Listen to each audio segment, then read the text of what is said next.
haleluya itu meskipun hanya singkat, haleluya, haleluya, tapi kalau kita rasakan, kita terjamah dengan kuasa Tuhan ada di tempat ini. Amin. Haleluya. Kita melihat bahwa perjalanan hidup kita, ulang lagi kita pikirkan, apa itu salib? Kita kalau melihat salib mungkin sudah bosan ya. Mungkin tiap hari ada yang bawa salib di sini, ada yang bahkan di gelangnya, bahkan di kaki gelang ada salibnya. Apa makna salib itu? Saya tanyakan kepada saudara sekalian, pasti sudah lupa. Saking rutinnya salib itu kita pegang, kita lihat. Coba, siapa pagi hari ini masuk gereja dan lihat salib itu? Ada? Saya yakin tidak ada. Karena sudah rutin. Salib itu rasanya seperti hal-hal yang biasa, yaitu sebuah salib, apalagi di film-film. Ya, kalau kita lihat film-film western, film lebaran tuh, salib kayaknya aksesoris.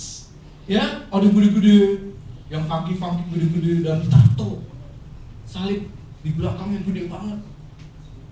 Salib. Tapi meskipun kita tato, meskipun kita pakaikan salib di dada kita sini digantung sebagai kalung dengan emas dan ditaruh lagi tahtakan berlian, tanyakan kepada orang yang pakai tiap hari, apa maknanya salib buat Anda? Apa salib yang digantung itu? Dia juga nggak tahu. Oh iya ya, saya nggak tahu, pokoknya saya tiap pagi mandi, saya copot, saya pasang lagi, saya pakai aja udah. Mungkin tidak ada makna apapun karena kita sudah hidup dalam kebiasaan rutin dan biasa, sudah lupa. Padahal kita lihat bahwa peringatan di dunia ini, setiap hari Minggu besar itu adalah merayakan dengan Kristus yang kita kasih. Natal udah biasa, Paskah sudah biasa, kenaikan Tuhan Yesus sudah biasa. Jadi setiap orang kalau kita ke gereja besar kemanapun, di depan gedung gerejanya sudah ada salib. Siapa yang lihat dulu merenung? Kalau andai kata gereja kita hari ini adalah suatu gereja yang dibangun, kemudian perencanaan itu jadi, kita taruh salib di gedung gereja di depannya atau di dalam gedungnya, salibnya gede-gede banget, kita masuk nggak mungkin kelilipan, nggak kelihatan besar. Kalau ini masih mungkin kita, oh iya ya ada salib itu ya. Kalau kita masuk gereja, kita lihat salibnya gede banget, pendeta penginjil di depan sini, belakangnya salib gede, nothing. Pasti saya yakin Anda akan bicara salib itu nothing ya, seperti biasa, lewat aja. Saya ingin dengarkan adalah khotbahnya. Saya nggak tahu salib itu apa. Salib memberikan kita 3P. 3P kalau saya simpulkan, 3P ada arti makna dari salib yang kita lihat, yang memiliki makna sebagai anak Tuhan, sebagai kita yang luar biasa. P pertama itu apa? Salib maknanya buat kita. Pertama adalah satu kehidupan yang dikatakan memberikan pengorbanan. P pertama adalah pengorbanan. Siapa yang berkorban? P kedua adalah penebusan. Siapa yang menebus apa? P ketiga adalah penyelamatan. Siapa yang diselamatkan? Apakah kita merenungkan itu? Jadi kalau kita rutin tanggal 29 Jumat Agung, kita duduk di sini, mungkin kita mendengarkan firman Tuhan sampaikan mengenai 3 hal tadi, 3P tadi. Penebusan. Siapa yang tebus? Oh, penyelamatan. Siapa yang diselamatkan? Oh, pengorbanan. Siapa mau berkorban di dunia ini saat ini? Siapa di dunia ini akan berkorban? Untuk siapa?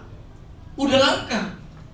Di dunia yang kita kenal hari-hari, tiap hari kita hidup itu, tidak ada namanya pengorbanan yang semudah kita gampang tebusan itu dalam bentuk pengorbanan pertama. Siapa? Apa kita mau melakukan satu pengorbanan? Dalam arti yang luas. Pengorbanan jiwa, itu lebih susah, berat, nggak mungkin deh. Pengorbanan materi, ya dipertimbangkan deh. Apalagi pengorbanan nyawa. Jadi kalau kita hidup di dalam sebagai manusia yang diciptakan Tuhan, ternyata sekarang ada salib yang kita hidup rutin, kita lihat senantiasa dimanapun, bahkan ditato, orang ditato salib, ditato bunga ataupun apapun. Pertama kali mungkin dia merasakan bahwa saya harus tato bentuknya salib. Awal pertama kali waktu dia bentuk ditato salib itu sakit. Setelah sebulan, 2 bulan, Mungkin dia lupa juga. Suatu kali ketemu waktu berenang, gila ya, kamu ada salibnya di sini ya? Oh, apa? Salibnya? Oh, iya. Tidak spontan, yes, salib. Untuk mengingatkan saya 3P tadi. Gak mudah. Tetapi justru kehidupan kita dengan salib itu yang membuat kita menjadi manusia-manusia yang luar biasa. Kita sebagai Tuhan diberikan salib, makna yang luar biasa adalah buat kita anak Tuhan. Salib yang diberikan kita bukan salib makna yang digantung itu, bukan salib yang ditato atau perhiasan, diberikan tata berlian atau bahkan dikelilingi berlian. Nilai salib itu bisa ratusan juta atau bahkan miliar. Bukan itu nilainya. Tetapi kalau kita datang ke salib, kita melihat bahwa hidup kita apakah ikut disalibkan. Itu berarti kita ada pengorbanan-kah? Apakah ada ditebuskan-kah? Apakah ada penyelamatkan? Itu yang akan saya bahas pagi hari ini. Siapa yang mau disalib? Yang mau disalib adalah para penjahat. Yang bukan mau disalib, harus disalibkan pada masa itu. Hanya orang-orang yang dipidana kriminalitas, penjahat yang patut disalib karena menebus dosa dia sendiri, karena menebus pelanggaran dia sendiri. Dia akan disalibkan. Itu zaman dulu. Orang disalib karena dia berdosa, dia berbuat hal yang kriminal. Dia ditebus untuk dosa yang dilakukannya, disalib kesalahannya itu. Itu adalah makna yang normatif kita di dalam kehidupan manusia di dunia. Kemudian kalau dia sudah salib, dia mati. Berarti dia lakukan, saya sudah tebus diri saya sendiri. Segala pelanggaran saya sudah tebus di kayu salib, saya mati. Saya menebus diri saya dan dosa kepada orang-orang yang saya sudah lakukan pidana itu, kriminal itu. Terus ketiga, apakah terus saya naik salib, saya kemudian saya sudah lakukan, saya katakan bahwa saya disalib karena dosa saya, perbuatan jahat saya. Berarti semua yang ditentukan oleh pemerintah yang lakukan penyaliban itu, saya sudah tebus ya. Saya layak mati. Saya sudah berkorbankan diri saya, dan saya sudah tebus apa yang dikatakan negara. Saya harus mati disalib. Poin ketiganya, apakah ada penyelamatan setelah dia mati? Apakah ada penyelamatan setelah orang-orang penjahat itu naik salib mati? Ada tidak? Tidak ada. Dia mau selamatkan siapa? Selamatkan diri sendiri naik salib aja udah gak bisa. Tetapi Yesus yang kita kenal hari ini adalah sosok pribadi manusia juga seperti kita. Punya daging, punya nyawa, punya jiwa, dan punya roh. Dia naik salib. Dengan kita lihat salib itu, makna 3P tadi menjadi luar biasa bagi kita pribadi lepas pribadi. Kita melihat bahwa hidup di dunia ini adalah satu tantangan yang tidak mudah, tapi kita harus jalani. Tidak mudah. Hidup kita di dunia tidak mudah loh. Mana ada yang mudah? Tapi harus kita jalani sampai habis. Tugas kita, pelayanan kita, pelaksanaan kita sehari-hari, itu harus kita lakukan. Mari kita sama-sama buka firman Tuhan 1 Petrus 1 ayat 18. Lanjutkan ke 19. Demikian firman Tuhan. Sebab kamu tahu bahwa kamu telah ditebus dari cara hidupmu yang sia-sia, yang kamu warisi dari nenek moyangmu itu, bukan dengan barang yang fana, bukan pula dengan perak dan emas, melainkan dengan darah yang mahal, yaitu darah Kristus, yang sama seperti darah anak domba yang tak bernoda dan tak bercacat. Ini makna P yang pertama, bahwa Yesus yang kita kenal, yang kita agungkan, yang kita tinggikan. Kalau kita balik kembali pada awal pertamanya, siapakah dia yang mau mengorbankan diri dengan mengucurkan darahnya, disalib, sehingga kita ditebus seperti apa yang katakan, bukan dengan emas dan perak, tetapi dengan darah yang mahal, yaitu darah Kristus yang sama seperti darah anak domba yang tidak bernoda, tidak bercacat. Itu adalah pengorbanan Yesus, Tuhan kita, di kayu salib. P yang pertama. Dia melakukan pengorbanan dengan darah yang mahal, tidak bercacat, tidak bernoda. Sebagai Tuhan yang disalibkan begitu. Siapa? Kalau tadi saya katakan bahwa dia adalah orang penjahat yang disalib, berarti saya menebus kesalahan saya dengan diri saya. Saya korbankan diri saya mati. Tapi Yesus di sini berbeda. Dia adalah seorang manusia yang dilahirkan dari kuasa Allah, yang tidak bercacat dan tidak bernoda, seperti darah. Seperti tadi kata, darahnya bukan seperti emas perak, bukan tidak ada harganya, tetapi ini luar biasa, darah manusia. Andai kata Bapak Ibu sudah sekali duduk di tempat sini, apakah kita merasakan bahwa saya ditebus karena pengorbanan Yesus? Apakah saya sudah lakukan hidup saya karena saya menjadi bebas dan merdeka? Hari ini kita manusia ini adalah manusia bebas. Yang layaknya mestinya kita seperti penjahat tadi, naik salib, dihukum karena dosa-dosa pelanggaran kita. Patutnya seperti itu, karena ketentuan dunia bahwa yang bersalah, yang berbuat jahat, yang berbuat dosa harus dihukum. Kita harus dihukum. Kita layaknya seperti penjahat tadi, naik salib, dihukum. Dan pantas kalau kita dihukum sebagai manusia-manusia berdosa. Kita tidak kenal diri kita, saya berdosa seperti apa sih, sedalam apa sih berdosa, saya nggak tahu. Saya nggak bisa ukur dosa saya seberapa dalamnya, saya nggak bisa ukur. Saya nggak tahu, tapi saya merasa kalau saya merenung, Tuhan begitu baik kepada saya. Saya berdosa menjadi manusia baru dengan penyelamatannya yang tadi katakan P yang ketiga, penyelamatan. Dia sudah berkorban untuk kita. Buat siapa kita? Kita manusia yang tidak layak. Kalau kita secara manusiawi di dunia ini berbuat pelanggaran, hukuman masuk. Banyak hari ini terjadi. Mulai orang-orang hukum banyak, orang pejabat, orang hebat, orang top, masuk hukuman, ditangkepin, masuk penjara, masih cengengesan lagi, bangga bener, pakai kemeja, pakai jaket putih, belakang tulis tahanan KPK, bangga, senyum masih, ya, waduh wawancara lagi, hebat banget. Coba kita lihat, zaman hari ini ditangkap itu keren, jadi top. Itu dunia. 3, 4, 5 tahun kelar, saya keluar lagi. Apa yang saya lakukan selesai. Apakah itu penebusan kekal? Apakah tuntas? Saya sudah berikan uangnya 2 miliar. Saya sudah lakukan hukuman 3 tahun, pantas dong. Boleh dong. Saya sudah tebus diri saya sendiri.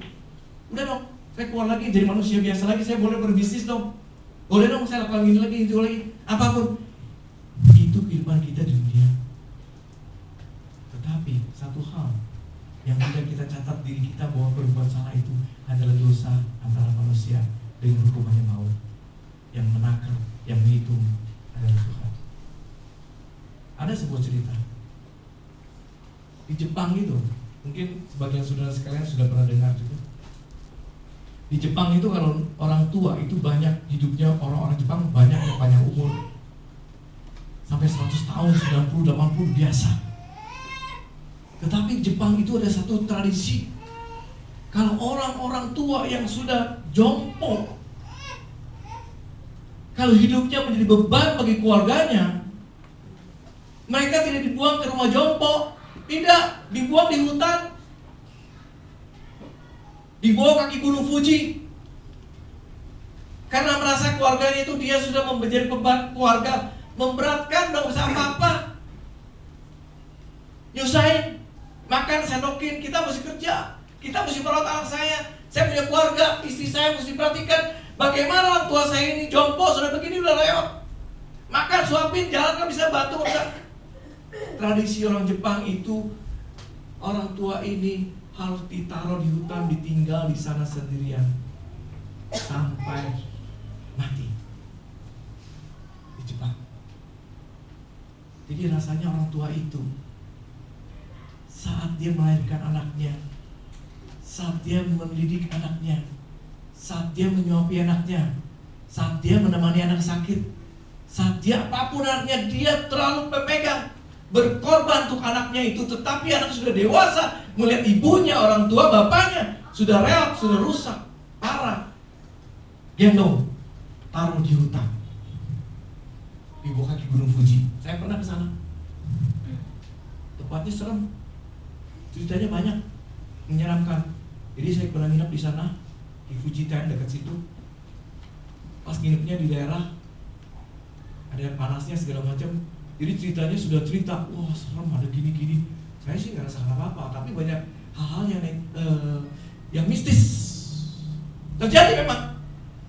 Rombongan tim saya di sana itu ada teman saya 2 orang satu kamar. Bukan teman saya, itu anak buah saya. Tiba-tiba teleponnya ngomong bahasa Jepang, begini. Terus ditanya teman saya yang kamar mandi, kamu tadi pesan apa? Enggak, tidak pesan apa-apa. Itu ada cewek tuh di telepon, dari kamu namanya Henry gini. Hah? Saya enggak tuh. Dah.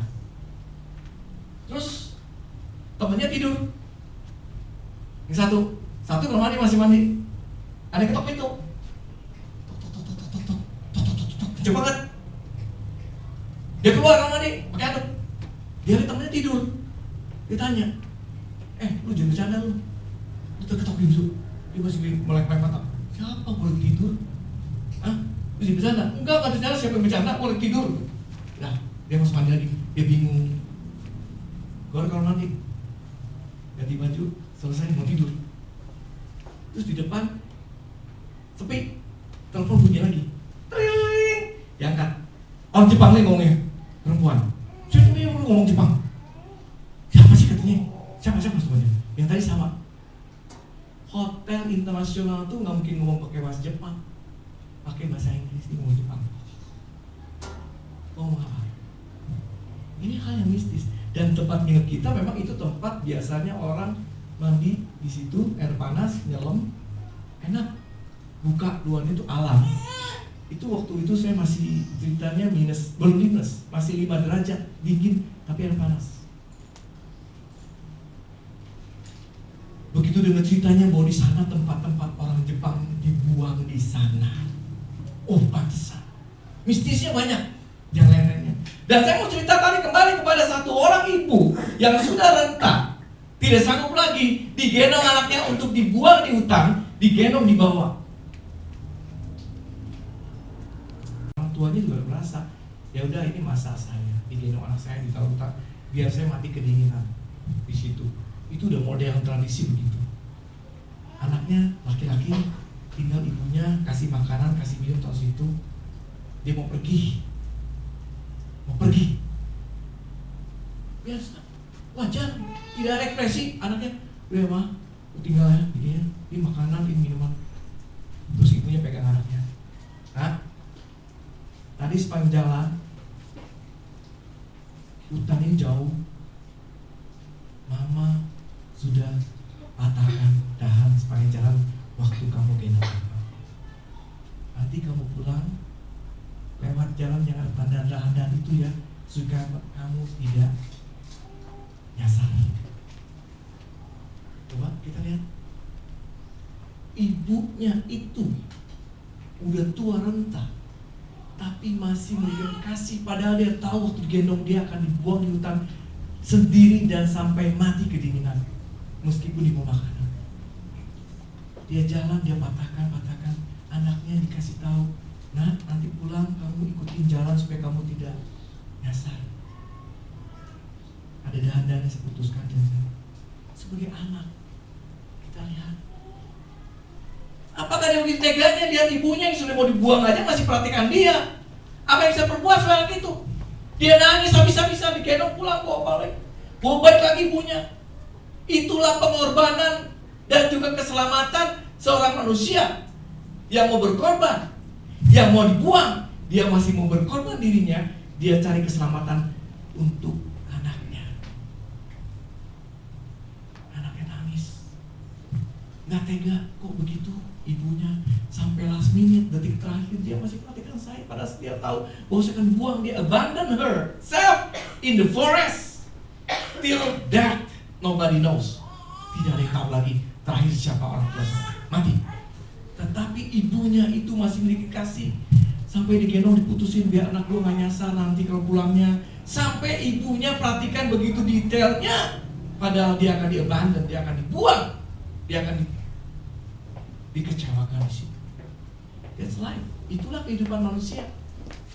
Apa yang kita lakukan hidup manusia seperti itu. Kadang-kadang dalam hidup kita banyak pengorbanan kita itu bukan diri kita mengorbankan diri untuk lain, tapi kita korbankan orang lain untuk kepentingan diri kita sendiri. Coba ingat, apa yang kita lakukan? Banyak lakukan tindakan kita malah kita berkorbankah? Apakah kita mengorbankan orang lain? Atau saya berkorban demi orang lain? Coba lihat, bagaimana dengan Yesus jadi kayu salib? Kita duduk di sini adalah sebagai manusia barukah? Atau sebagai manusia seperti biasa? Hidup rutin, biasa aja, salib juga biasa, tidak ada maknanya. Lebih luar biasa sebagai manusia yang tadi, ataukah Tuhan Yesus yang naik salib untuk menebus kita, mengorbankan dirinya untuk kita, menebus kita menjadi manusia yang layak berhadapan dengan Tuhan kembali.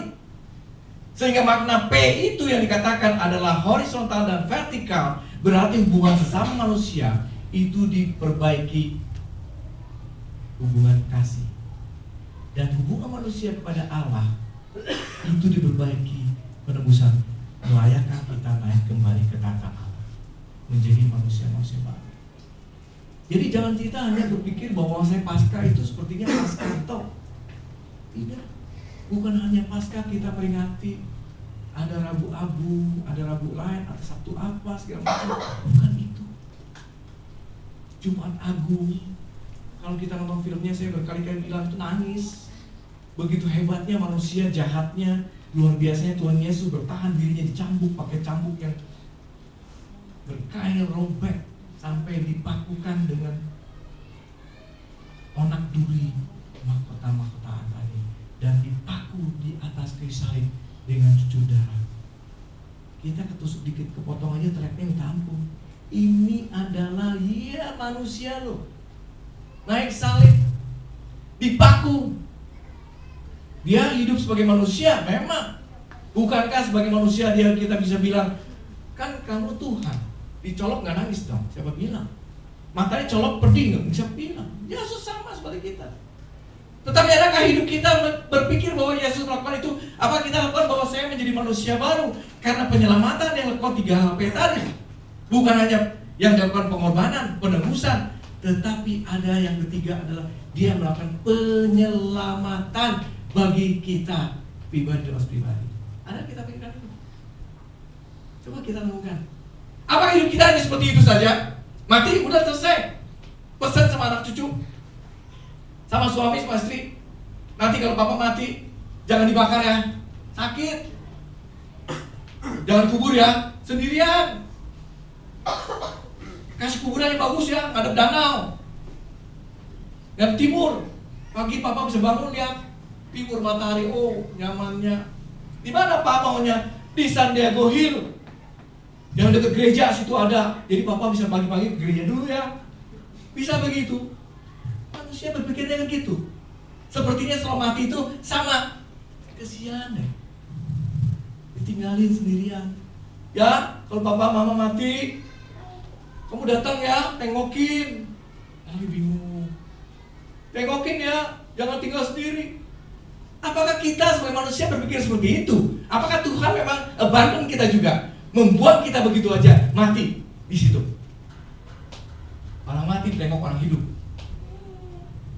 Kesian. Kalau kita memang andai kata sebagai manusia hanya itu hidup kita, percuma. Dan tidak ada lakukan apapun, penebusan tidak ada. Maut is maut, upah dosa adalah maut, mati. Selesai, gone. Jadi pesenlah kapling-kapling sekarang. Mumpung ada midnight sale 70% di koran Kompas kemarin ada tulis. San Diego Hill sedang Kompas bilang 70% midnight sale jam 8 malam sampai jam 12. Ada yang ngantri? Beli kaplingnya? Hadap danau, hadap gereja, hadap sport club, hadap matahari, ada. Diskon 70%. Saya agennya. Ada? Ada yang minat? DP tolong Julio tolong kolek 5 jutaan ya. DP buat saya. Ntar saya pesenin kapling paling bagus, yang model mana deh, ya, yang tanahnya lembut dikit gitu loh, begitu ya. Gak apa-apa, terus pesan sekalian tulisan menu makanannya. Ya nanti kalau bulan pertama mau makan apa, capcay, wimhai apa steak, boleh. Pesenin kayak masuk rumah sakit VIP gitu loh. Ada. Masuk VIP langsung keluar daftar. Selamat pagi Bu, Bapak. Hari ini mau makanannya menunya apa? Pesan dulu. Itu di San Diego bisa juga ada. Mau makanan apa? Tapi buat keluarganya, bukan buat yang mati. Jangan GR dulu. Nah, apakah kita hidup memang seperti itu? Sebagai manusia percuma. Kalau kita kembali pada tanah, debu kembali tanah habis, nggak ada gunanya. Mau kuburan bagus kayak apapun, lebih baik hidup hari ini. This is my day, this is today. I enjoy the life with God. Itu yang kita lakukan dong. Ngapain kita mikirin?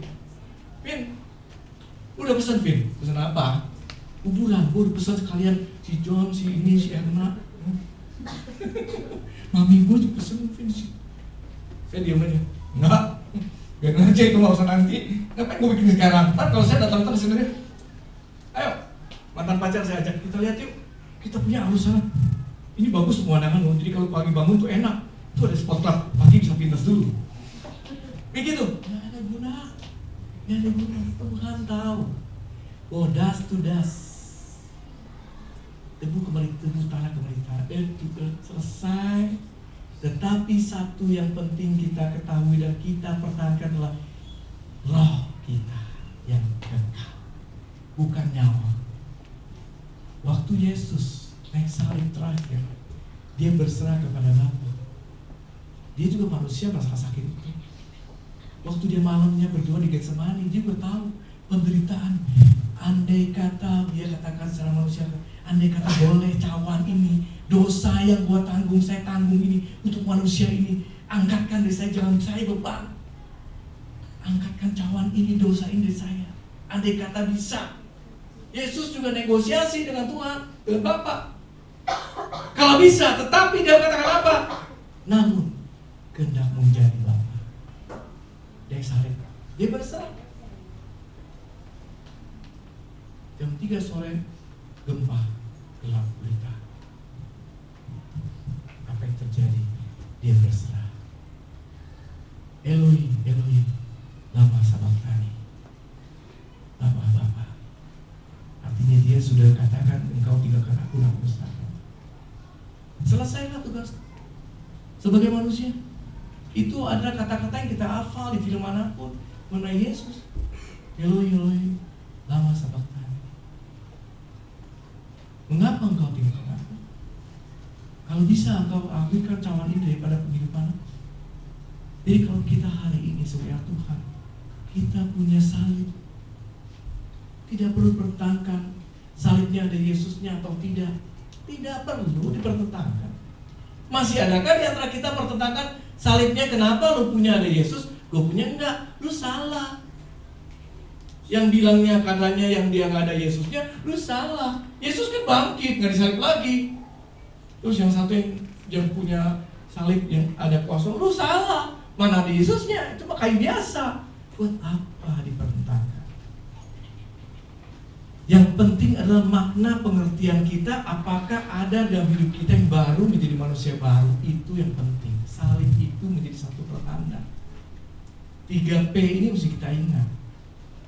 Jangan sampai kita membuat salib-salib, kita beli gereja pulang dari sini, ya deh, mau masuk di Paskah, biar saya ingat Tuhan terus, saya beli salib. Datang ke toko emas, salib dong, bukan itu. Tukang emas dengan gampangnya, yang berapa gram Cik? Oh, yang paling gede berapa? Ada 100 gram juga, digandul 100 gram. Oh, lumayan juga, berat juga dikit. Enggak, yang penting gampang jual sih. Salib yang dibeli gampang jual. Mau diapain? Bukan itu.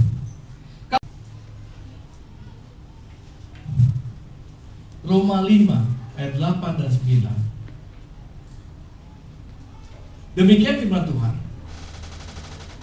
Akan tetapi Allah menunjukkan kasih-Nya kepada kita oleh karena Kristus telah mati untuk kita ketika kita masih berdosa, lebih-lebih karena kita sekarang telah dibenarkan oleh darah-Nya, kita pasti akan diselamatkan dari murka Allah. Yang kita perlu takutkan bukan manusia, Yang kita takutkan bukan mati, nanti San Diego ngadep mandang ngadep sono, bukan.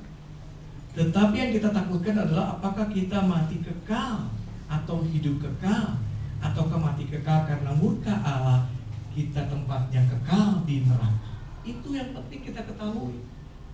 Bukan ceritanya segala macam salib model apapun, model berlian, model besi, model emas, kayu bagus, segala bukan.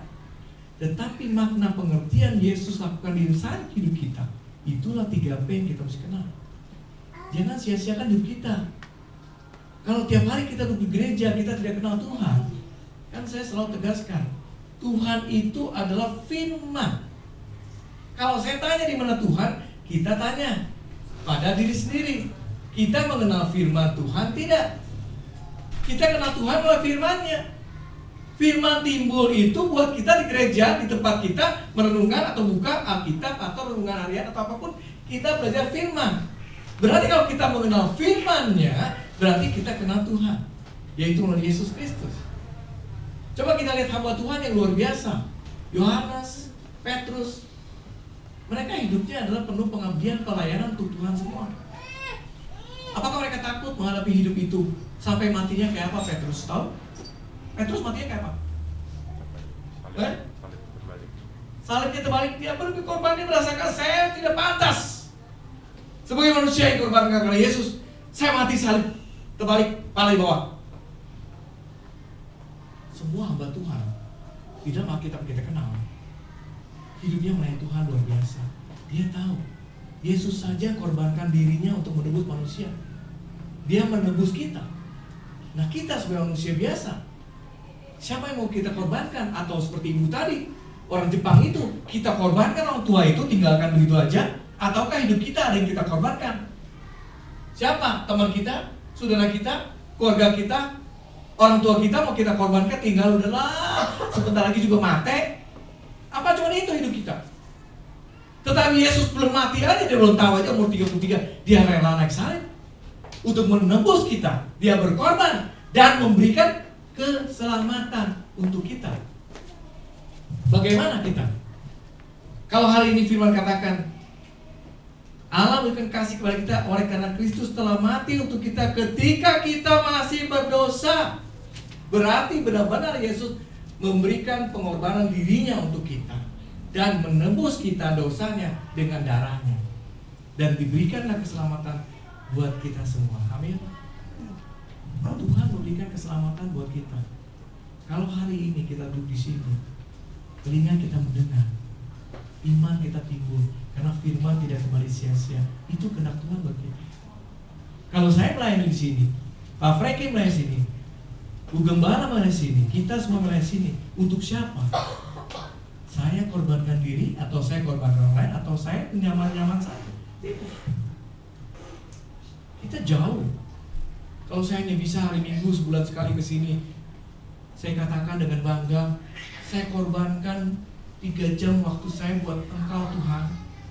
Tuhan kasih kita berapa? 24 jam. Apakah saya merasa bangga? Tuhan, ini perpuluhan yang saya korbankan, income saya kurang nih sekian 10%. Aduh, berat Tuhan, saya korban ya Tuhan. Bangga? Enggak. Sampai detik ini, apa yang saya lakukan? Saya rasakan diri saya masih berhutang begitu luar biasa sama Tuhan. Tuhan piarakan saya dan saudara sekalian lebih daripada yang kita lakukan hari ini. Jadi kalau hari ini kita masih lakukan hal yang rutin seperti ini, apa kita merasa bangga, merasa layak? Hanya Tuhan satu katakan, Engkau layak menerima penyelamatanku. Hanya itu. Jadi kalau Tuhan katakan kepada kita, Engkau layak menerima penyelamatan yang aku berikan, dan penebusan yang saya lakukan, dan pengorbanan saya berikan buat kita semua. Kalau firman hari ini sampaikan bahwa Natal sudah lewat, kemudian kita masuk ke dalam Nabi Paskah. Jangan kita lakukan hanya sebagai satu rutinitas, hanya sebagai kebiasaan. Cuman gitu aja, ya udah. Nanti di sini Paskah ada acara apa? Ada outing, ada cari telur, anak-anak selama minggu mungkin hias telur. Rutin, anaknya bilang, mami. Tahun lalu kan anak bikin ini, sekarang bikin apa ya? Oh ya bikin ini aja, bikin rutinitas, anaknya aja hafal. Apakah cuma itu? Jangan, kita dari mereka kasih tahu. Selalu refresh, hidup kita perlu refresh. Mengingatkan, menyegarkan kembali hidup kita rolling muter. 1 kali 24 jam kan ketemu lagi jam 12. Ketemu lagi setengah 12. Ketemu lagi jam 1. Ada jam 25. Arthur kayaknya habis audit nih, Taylor juga Arthur ya. Jam 7 pagi baru pulang ini ya. Audit rutin. Besok jam 7 lagi tuh Arthur. Audit begitu. Selesai. Selesai tugas. Datang lagi atasannya. Arthur sini. Perusahaan ini perlu diaudit. Kamu tugas lagi. Tugas baru lagi, ya kan? Rutinitasnya kita boleh Pak. Sama Arthur. Kalau dia udah selesai rutin, begitu selesai jam 7 pulang, haleluya, selesai tugas hari ini, amin, mau beres. 2 hari lagi panggil lagi atas saya kan. Kalau auditor gitu, Arthur, selesai, good. Tugas berikutnya, Banjarmasin. Oh iya, seminggu, ya. Tenang, jadwal tahun ini kamu Banjarmasin, Makassar, Samarinda, rutin. Kita cuma dikasih waktu 24 jam. Tadi waktu kesini jam berapa? Jam 9, besok ketemu jam 9. Rutin. Tapi saya mau katakan, rutin boleh, itu day, tetapi penyelamatan Tuhan bukan rutin, kali-kali ya, kali enggak. Selamanya Tuhan selamatkan kita, itu sudah pegang. Dalam diri kita manusia baru. Kalau darah dikatakan oleh Tuhan adalah selama kita masih berdarah di dalam dosa, berarti manusia berdosa banyak. Hari ini coba cek teman kita, saudara kita, masih banyak yang berbuat dosa, berdosa. Mereka belum tebus. Tuhan padahal sudah kayu salib sebelum kita diselamatkan manusia masih berdosa. Tuhan sudah lakukan. Jadi berarti saudara teman kita itu masih berdosa, Tuhan sudah tebus kita duluan loh. Mau nggak? Itu pertanyaannya. Mau nggak? Kita mau terima tidak? Itu masalahnya. Banyak orang utara. Belum. Itu meja masih nggak ngurusin. Siapa yang habis? Papa saya dulu bilangnya begitu. Kan kita tradisional kan gitu, tradisi kan. Cung, ntar kalau papa mati, tuh jangan lupa ya, papa senangnya makan anggur. Ya Cung. Namanya si Cai, Acung. Cung, kalau papa pas kamu dikubur, kamu tengokin sebulan sekali, kalau tidak ceng-beng datang ya. Papa sepi di sana. Cing, mama kalau tua nih mati, tuh jangan lupa ya di peti itu taruh Alkitab. Biar mama nanti kalau salah bisa buka Alkitab ya. Jangan lupa Alkitab yang itu udah butut, yang beli baru ya, taruh di lemari, bukan di lemari, di petinya. Kan ada orang Kristen gitu kan. Orang Kristen mati, taruh Alkitab, taruh salib di lemarinya, di lemari, di petinya. Jadi kalau kita tengakin orang yang meninggal mau tutup peti, kita lihat, yo ilaha illallah, itu Alkitab baru bener, gitu kan? Ada juga kacamatanya, mama soalnya keluar, takut nggak bisa baca, taruh kacamatanya juga. Kesian, Alkitab kecil-kecil. Itu kacamatanya, iya. Terus itu papa juga suka telat jamnya, suka bangun siang. Saya taruh alojinya situ biar papa nanti kalau bangun lihat jamnya. Pas hari ini biasa baca Alkitab. Kalau enggak, kalau bangun-bangun dia kaget kacamata gua mana? Kesian. Itu manusia berpikir gitu loh. Jangan kayak gitu. Kalau gunanya mati ya udah di situ. Kacamatanya nggak usah dibawain, taruh buat kenang-kenangan. Kalau ada salib-salib yang besi gitu, kasih nggak apa-apa, kasih orang aja. Kalau emas jual aja, ya bagi-bagi ke gereja. Emasnya 20 gram, salibnya mama punya salib putih. Mama punya salib putih 50 gram, Cuma saya kenang-kenangan saya taruh di lemari itu, di lemari mama bukan petinya. Ya ada guna. Hidup kita selesai. Mau ngadep sana, mau ke timur, nggak usah. Nah banyak orang-orang sekitar kita yang masih begitu. Kita sampaikan, ya firman sampaikan ke mereka supaya mereka, gitu ya, iya. Nggak perlu mau ke timur atau barat, udah di situ aja. Ya udah, sebagai manusia dikuburkan sebelum tanah, kembali ke tanah, debu kembali. Selesai. Udah. Kita penerusnya, apakah ada keselamatan? Hanya itu yang penting. Kalau kita hidupnya mati sama seperti orang lain yang kita lihat mati, keselamatan tidak ada di dalam tangan hidup kita sia-sia. Kalau hari ini firman sampaikan, Bukan maksud bagi kita adalah untuk memuja Tuhan dalam salibnya atau tidak. Hari ini saat Tuhan firman kepada kita adalah makna, pengertian yang lebih dalam. Apa yang Tuhan Yesus lakukan buat kita, itu yang terpenting. Bukan hanya sebagai satu lambang saja. Yes, lambang itu ya. Orang Kristen lambangnya salib. Mau salib ada Yesusnya kek, mau salib yang gak ada Yesusnya kek, pokoknya lambang bahwa kita orang Kristen. Jadi biar tahu nih, I Kristen nih, tuh ada salibnya. Ya, I ini ada Kristen nih, di sini ada tatonya, bukan bunga lo, I si Kristen.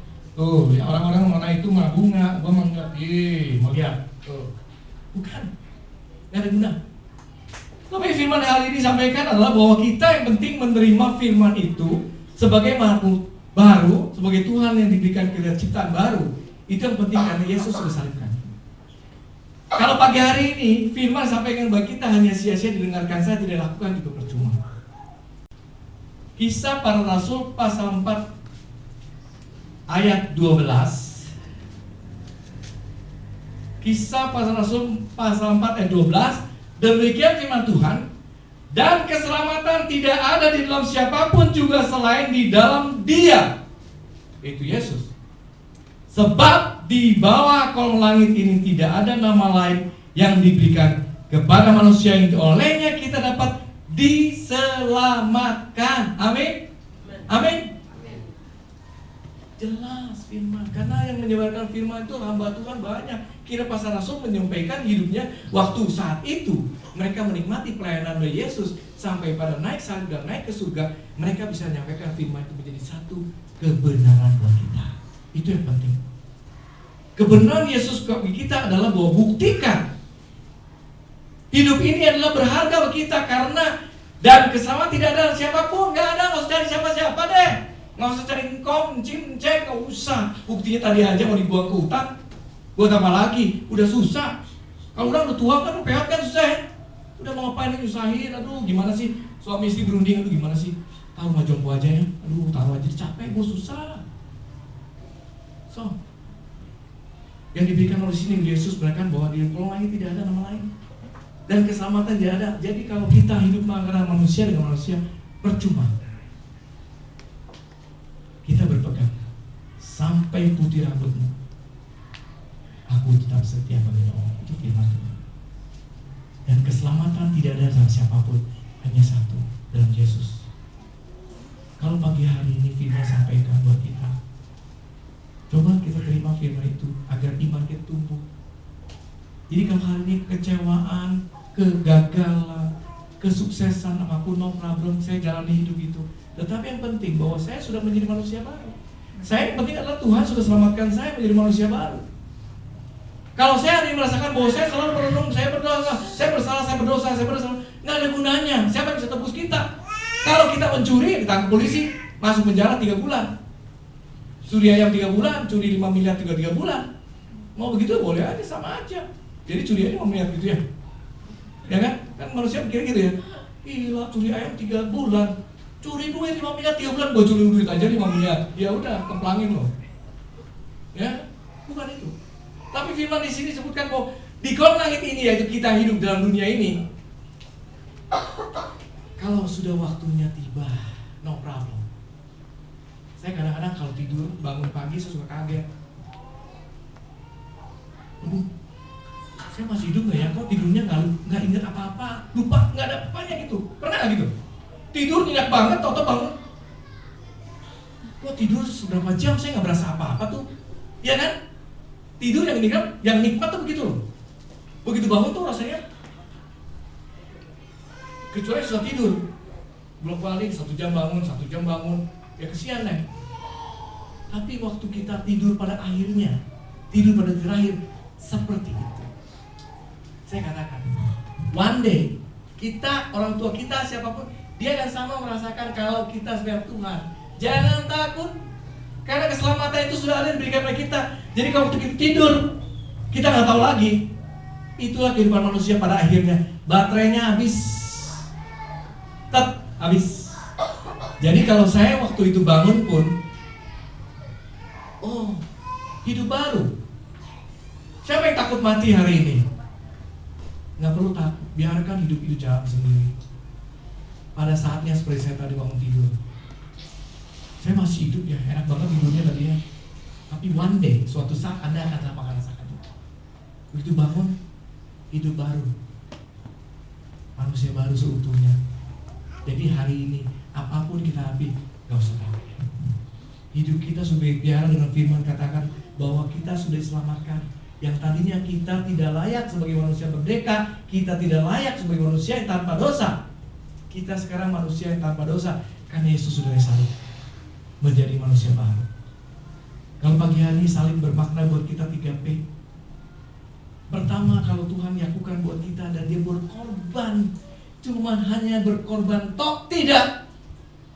Dia korbankan hidupnya untuk memberikan satu penebusan buat kita, menjadi manusia baru layak kepada Tuhan yang tadinya sudah tidak layak, yaitu maut.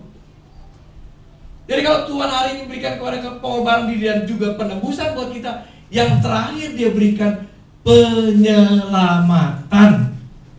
Jadi bukan hanya berkorban, selesai, saya dihukum 3 bulan, selesai, keluar, berarti saya sudah selesai ya Pak, jangan tuntut saya lagi. Saya sudah timbus diri saya di penjara 3 bulan, saya korbankan, saya gak ada penghasilan, saya masuk penjara loh. Selamatkan gimana? Enggak tahu. Tapi 3 hal hari ini yang penting buat kita. Dan Tuhan tidak lepaskan tanggung jawab begitu saja. Dia berikan kita yang terakhir adalah penyelamatan. Jadi kita, anak-anak Tuhan, sampai detik ini, hari ini, Tuhan sudah selamatkan kita. Amin. Tuhan sudah pelihara kita hari ini. Tuhan sudah bimbing. Jadi jangan kalah dengan orang lain, jangan suka iri dengan orang lain, jangan kalah, nggak apa-apa. Saya manusia baru, saya sudah selamatkan Tuhan, itu yang penting. Saya nggak peduli orang lain seperti apa. Tapi kalau hari ini saya berkata, saya tidak takut lagi karena saya sudah menerima semua salib itu di dalam iman saya. Bukan salib secara fisiknya, tetapi hati hidup saya memiliki salib di dalam diri saya, itu yang paling penting. Kalau hari ini firman sampaikan buat kita, jangan kita anggap rutin. Seperti salib tadi yang rutin aja, pokoknya kalau ketemu, pokoknya yang paling minggu saya udah ketemu Pak Franky, Bugem, sudah ketemu ya Bu Tina, Bu kan minggu lalu saya ketemu, jadi saya nggak absen ya Bu. Bu kan bulan lalu saya udah kasih amplop, udah sampein belum? Kata Pak Franky dipakai beli apa? Nggak apa-apa, beli apa juga boleh kok, nggak ada urusannya. Bukan itu. Tuhan mau kita melakukan hidup kita, laksanakan hidup itu sesuai firman, tidak. Kalau hari ini kita akan firman disampaikan begitu hebatnya buat kita, kita tapi berpikir bahwa saya manusia baru atau selamatkan, tidak. Pertanyaan itulah, kita lihat salib. Salib itu simpan di hati kita. Kalau pagi hari ini saya merasa bahwa saya sudah salibkan bersama Yesus, itu nomor 1. Saya hidup dengan Yesus bersama-sama menjadi manusia baru. Itu yang penting. Jadi kalau kita merasa diri kita hari ini masih kekurangan, berdosa, katakan bahwa saya sudah bersama Engkau Tuhan, disalibkan segala dosa saya, kesalahan saya menjadi manusia baru. Itu yang penting. Jadi kalau nanti kita hidupi dalam berjalan terus semua yang kita lakukan, jangan menjadi satu pertanyaan lagi, saya manusia baru atau saya manusia lama. Cek, apakah ada salib dalam hidup kita? Mari kita bangkit berdiri.